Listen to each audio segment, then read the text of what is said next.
Everyone, నేనేం చేసినా మా హస్బెండ్ నవ్వుతారు. అదేంటో ఇంతకీ ఇప్పుడెందుకు నవ్వుతున్నారని అనుకుంటున్నారా? నేను హెయిర్ కి పెట్టుకున్న రబ్బర్ బ్యాండ్ ని వెనక్కి తిరగమని చూసి మరీ నవ్వుతున్నారు. సరే సరే, రబ్బర్ బ్యాండ్ గారు పక్కన పెడితే మేమైతే ఇప్పుడు తినడానికి బయటకు వెళ్తున్నాం. క్లైమేట్ అయితే అద్దిరిపోయింది. కూల్ గా ఉండే క్లైమేట్ లో వేడివేడిగా తినడానికి ఒక రెస్టారెంట్ కి అయితే వచ్చాము. రాగానే క్రిస్పీ కార్న్ అయితే పెట్టారు. భలే ఉంది, అసలు సూపర్ ఉంది క్రిస్పీ కార్న్ అయితే. ఈ సెటప్ చూస్తే చాలా మందికి అర్థమైపోయి ఉంటుంది మేము ఎక్కడికి వచ్చామో. ఎవరైనా గెస్ట్ చేస్తే కమెంట్ చేయండి.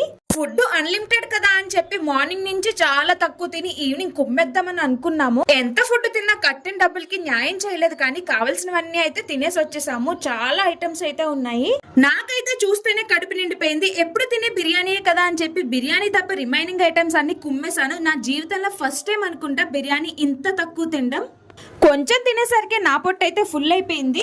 లాస్ట్ లో ఐస్ క్రీమ్స్ అయితే కుమ్మేసా. పాన్ ఫ్లేవర్ లో కుల్ఫీ అయితే అదిరిపోయింది. రెస్టారెంట్ గెస్ట్ చేస్తే కమెంట్ చేయండి. Follow for more.